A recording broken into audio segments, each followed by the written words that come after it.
గోమాతాకి సనాతన ధర్మానికి అందరికీ నమస్కారం. పవిత్రమైనటువంటి శ్రీ స్కందగిరి సుబ్రహ్మణ్య స్వామి దేవాలయ ప్రాంగణంలో అత్యంత భక్తి శ్రద్ధలతో ఈ యొక్క వేదాలను, ఆధ్యాత్మిక చింతనను, సనాతన ధర్మాన్ని రక్షించాలనేటువంటి మహత్కరమైనటువంటి కార్యానికి శ్రీకారం చుట్టి ఈరోజు ఇక్కడ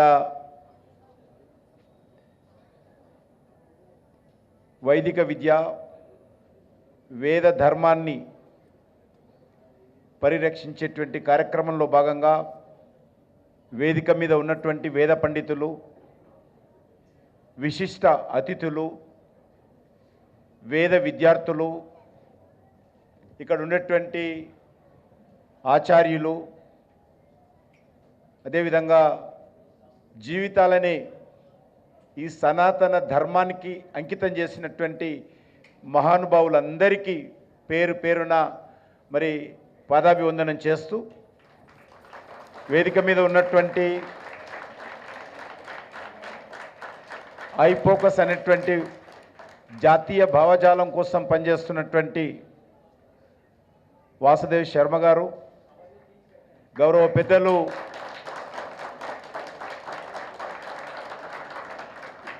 పెద్దలు చెల్లా విశ్వనాథ శాస్త్రి గారు, గౌరవనీయులు సాయినాథ్ గారు, గౌరవనీయులు బ్రహ్మానందం గారు, గౌరవనీయులు దర్శనం శర్మ గారు, ఆంజనేయ శాస్త్రి గారు, నాతో పాటు వచ్చినటువంటి మా సహచరులు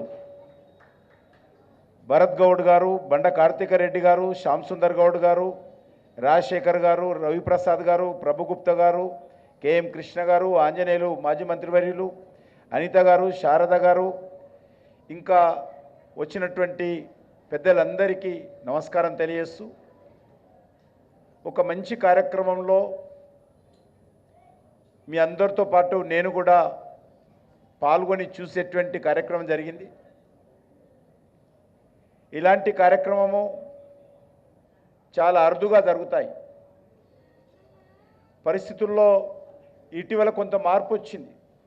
అయినప్పటికీ ఈరోజు మనమందరము చైతన్యం కావాల్సినటువంటి అవసరం ఉంది.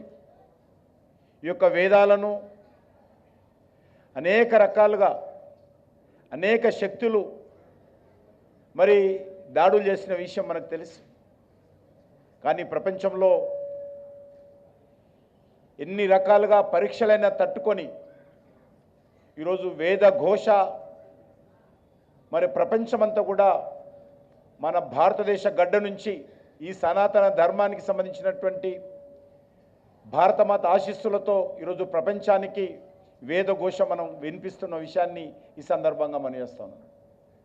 మనం మీరు చూస్తూ ఉన్నాం, సనాతన ధర్మం అంటే కొంతమందికి కరోనాగా, ఎయిడ్స్గా కనిపిస్తున్నటువంటి పరిస్థితి ఉన్నది. జై శ్రీరామ్ అంటే చాలామందికి బాధపడుతున్నటువంటి పరిస్థితి ఉన్నది. భారత మాతాకు జై అంటే కొంతమంది కడుపు మండిపోతున్నటువంటి పరిస్థితి ఉన్నది. ఈరోజు ఇది హిందువుల దేశము. సనాతన ధర్మం గురించి, హిందూ సమాజం గురించి ఇక్కడ మాట్లాడకపోతే వేరే దేశాల్లో మాట్లాడతామా? మరి ఈరోజు మనమందరము మీలాంటి మహానుభావులు, మీలాంటి కుటుంబాలు, మీలాంటి వ్యక్తులందరూ కూడా తపస్సులు చేసి, త్యాగాలు చేసి, ఒక అంకిత భావంతో ఈ సనాతన ధర్మాన్ని కొనసాగించాలి, దీన్ని పరిరక్షించాలి, ముందు తరాలకు అందించాలి అనేటువంటి ఒక సదుద్దేశంతో ఈరోజు మనము 600 మంది విద్యార్థులకు మరి చతుర్వేద పరీక్షలు నిర్వహించేటువంటి ప్రయత్నం చేస్తూ ఉన్నాం. ఇది మామూలు విషయం కాదు. మారుతున్నటువంటి జీవన విధానంలో మారుతున్నటువంటి వర్తమాన పరిస్థితుల్లో ఈరోజు ఈ రకమైనటువంటి కార్యక్రమాలు చేయడం అనేటువంటిది చాలా గొప్ప విషయము. మరి దీన్ని అందరం కూడా అర్థం చేసుకోవాల్సినటువంటి అవసరం ఉందనే విషయాన్ని ఈ సందర్భంగా మనవి చేస్తూ ఉన్నాం. మనం ఈరోజు చూస్తూ ఉన్నాం, నేను విద్యార్థిగా ఉన్నప్పుడు దేవాలయాలంటే రిటైర్డ్ అయినటువంటి వాళ్ళు, భార్యాభర్తలు, లేకపోతే పెద్దలు, వాళ్ళు మాత్రమే వచ్చేటువంటి పద్ధతి ఉండేది. ఇటీవల మన దేశంలో చూస్తూ ఉన్నాం, ప్రాథమిక పాఠశాలకు వెళ్ళేటువంటి విద్యార్థి కూడా స్కూల్కు వెళ్ళే ముందు, విద్యాభ్యాసానికి వెళ్ళే ముందు ఈరోజు దేవాలయాలకు వచ్చి ప్రతిరోజు మరి దర్శనం చేసుకొని ధైర్యంగా, సాహసంగా, భక్తి శ్రద్ధలతో మరి బొట్టు పెట్టుకొని స్కూళ్ళకు వెళ్తున్నటువంటి పరిస్థితి ఈరోజు కనిపిస్తూ ఉంది. ఈరోజు నేను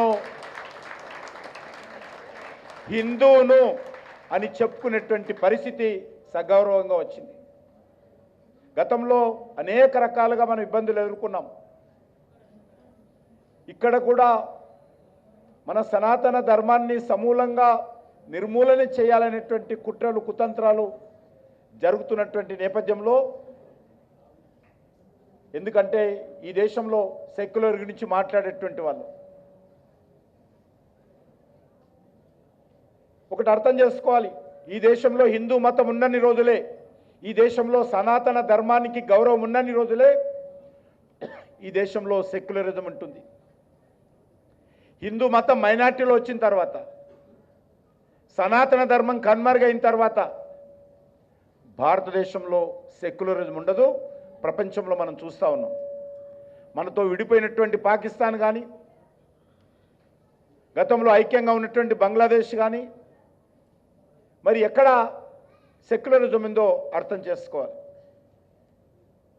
కాబట్టి మనం అందరం కూడా ఈరోజు మనం చూస్తా ఉన్నాం, కొన్ని వందల సంవత్సరాల తర్వాత అయోధ్యలో భవ్యమైనటువంటి, దివ్యమైనటువంటి రామమందిర నిర్మాణం పూర్తి చేసుకోవడం జరిగింది. ఈరోజు కాశీలో బనారస్లో అద్భుతంగా స్వామి విశ్వనాథ మందిరాన్ని, స్వామివారి మందిరాన్ని అద్భుతంగా మనం నిర్మాణం చేసుకోవడం జరిగింది. ఉజ్జయిని మహంకాల్ అద్భుతంగా మనం నిర్మాణం చేసుకోవడం జరిగింది. ఈ రకంగా అనేక విధాలుగా ఈరోజు ఈ యొక్క సనాతన ధర్మానికి,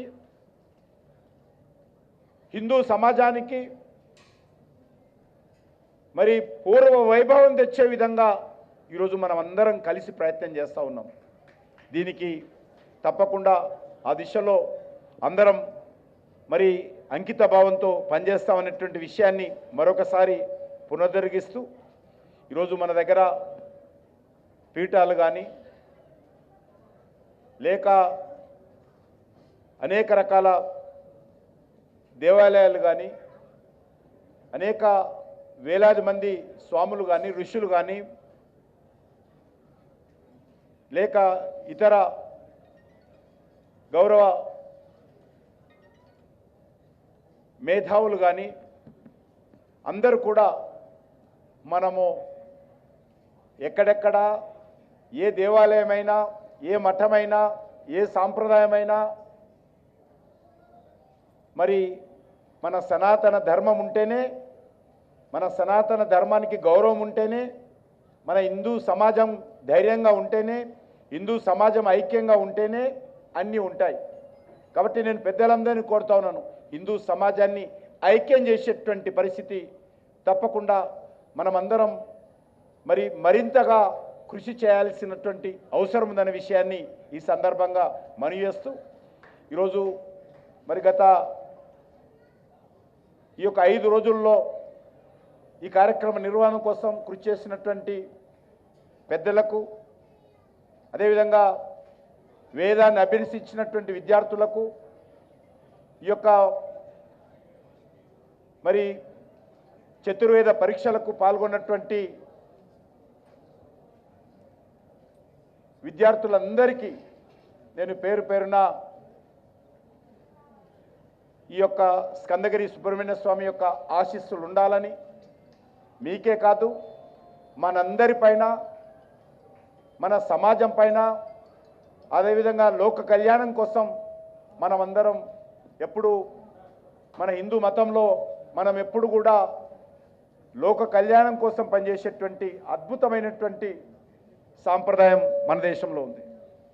అది ఎవరైనా సరే, ఏ మతమైనా సరే, ఏ దేశమైనా కూడా, అన్ని దేశాలు కూడా, సమస్త లోకాలు కూడా సుఖ సంతోషాలతో ఉండాలి. మంచి వర్షాలతో, పాడి పంటలతో, ఏ రకమైనటువంటి ప్రకృతి వైపరీత్యాలు లేకుండా అందరూ సంతోషంగా ఉండాలని కోరుకునేటువంటి అద్భుతమైనటువంటి ఆలోచన కలిగినటువంటి మన భారత జాతి మనది, సనాతన ధర్మం మనది, హైందవ సమాజం మనదనే విషయాన్ని ఈ సందర్భంగా మనయేస్తూ అందరికీ ఆ రకంగా మనకు ఆశీస్సులు రావాలని, మీలాంటి పెద్దలు వేదాలు నేర్చుకొని ఎక్కడ వేదఘోష వినిపిస్తుంటేనే సమాజం మరి సంతోషంగా ఉంటుంది, సమాజానికి ధైర్యం ఉంటుంది, సమాజంలో క్రమశిక్షణ ఉంటుంది, సమాజంలో ఆత్మవిశ్వాసం ఉంటుంది, సమాజం ముందుకెళ్తుంది. భారతదేశ గౌరవము, మన సనాతన ధర్మానికి సంబంధించినటువంటి గౌరవము ప్రపంచమంతా తెలుస్తుంది. దానికి ప్రయత్నం చేస్తున్నటువంటి మీ అందరికీ పేరు పేరున మరొకసారి కృతజ్ఞత తెలియజేసుకుంటూ సెలవు తీసుకుంటున్నాను.